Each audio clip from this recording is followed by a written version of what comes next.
What's going on, everybody? Welcome to this edition of Afterthoughts, where we're recapping UFC Vancouver, headlined by Donald Cerrone and Justin Gaethje, in a fight that delivered on every promise I think any of us could have hoped for. We expected a finish, we got a finish. Some of us expected a first-round finish, we got a first-round finish, and it was a fight that also provided a lot of clarity in the lightweight division. It's something. Right now this division, we just had Khabib defend the title a week ago. We have Tony Ferguson as the presumably next title contender, should be the next title contender. And then this fight kind of served as almost a backup to that one, if that makes any sense. Justin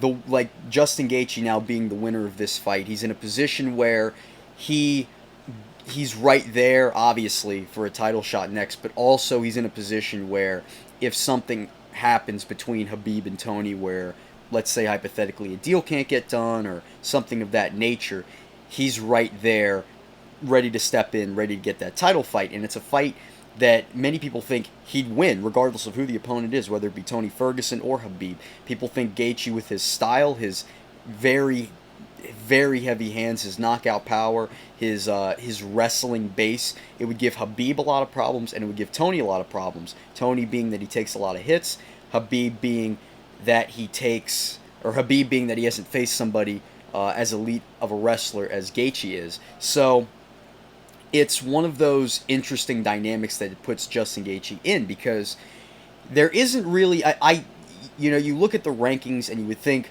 well, he could fight Dustin Poirier again, but there doesn't really seem to be any incentive for that fight to happen. It would almost make more sense if he were to fight somebody like a Paul Felder, or maybe, assuming he wins, a Dan Hooker. If he beats Al Iaquinta, someone like that would make a little bit more sense for Gaethje. And of course you have Conor McGregor. Always, that's going to be in the conversation. Gaethje, this past week, all over Twitter, has been really making a lot of noise about Conor, saying, well, Conor isn't a good role model. He's not a great fighter anymore. He's basically retired. You could do that fight. There was reports that fight was being made earlier this year. Whether or not that's true or not remains to be seen. But it's an interesting situation that Justin Gaethje's in, because in theory he's right there for a title shot. He shouldn't have to fight again. But given the circumstances and the complexities of the lightweight division, it puts him in a very weird spot. If you're asking me what fight makes the most sense for him next, I would say Paul Felder. Now, I know Felder, his win against Edson wasn't very exciting. It was, it was a good fight, but it didn't have that exclamation point that Gaethje just had against a guy like Cerrone, a bigger name like Cerrone. But when you look at rankings and you look at how everything's kind of going to fall into place, I think that's the fight that makes a lot of sense. I don't think Conor McGregor would fight Justin Gaethje, if you want me to be perfectly honest with you.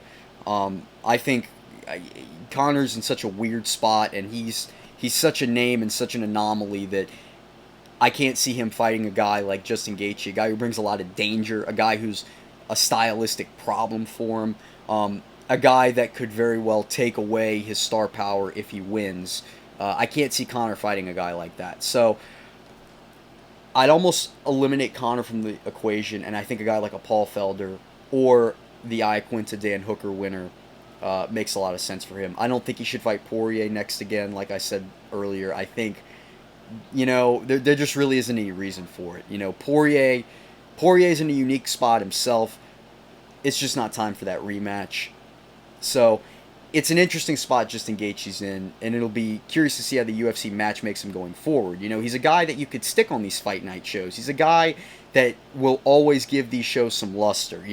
He's almost turned into the next version of Cowboy Cerrone, because Cerrone has always been this guy. He has fought for a title in the past, but he's always been this guy who, when they can't find a headliner, he's the guy that'll step in. He's a guy that'll go fight in Singapore, to give the card a little bit more of a name. He's a guy who will save fight night cards, make them a little bit bigger than they would have been otherwise. So, and I think Justin Gaethje's kind of in in that realm himself.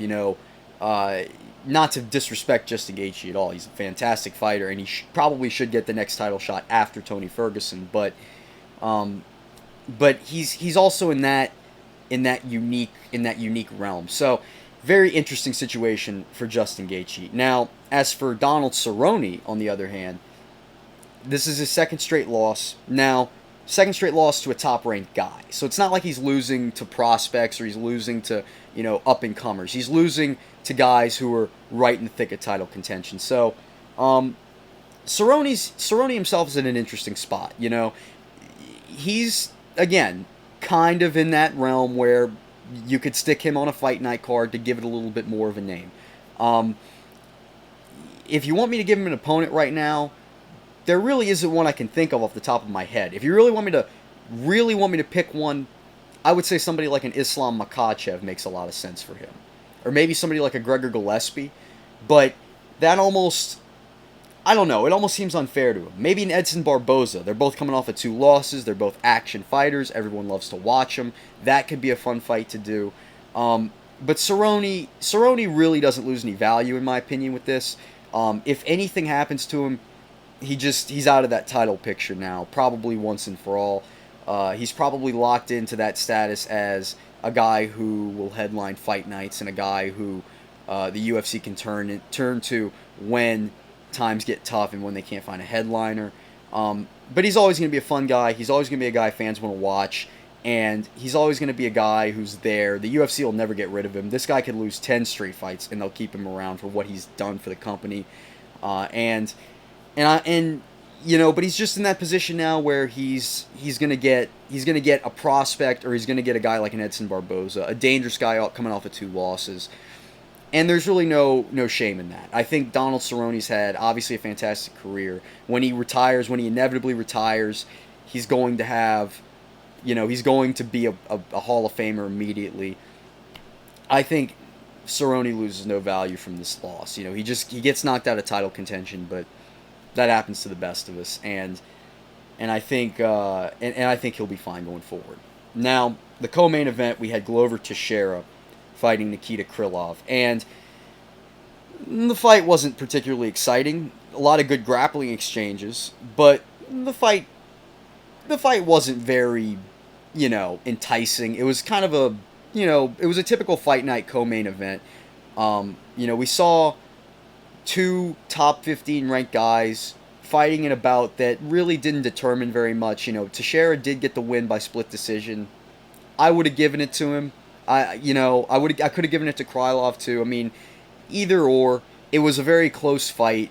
Very reminiscent of Felder and Barboza in the competitiveness of it. But a lot of people now are saying that Glover Teixeira should retire.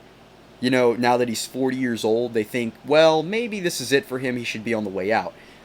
And I just think that's preposterous. The guy's coming off of a win, just beat a top 15 ranked guy. It's not like he's losing to prospects. He's losing to highly ranked contenders, or at least top 15 contenders. I don't know if Krylov will fight for a title one day. He might. But no shame in Teixeira. But Teixeira should stick around. I mean, the guy is, the guy's still top 10 ranked. He's only lost to the best of the best. Does he have a fast, elaborate future? Probably not. But I think it's crazy to think a guy should retire coming off of a win like that.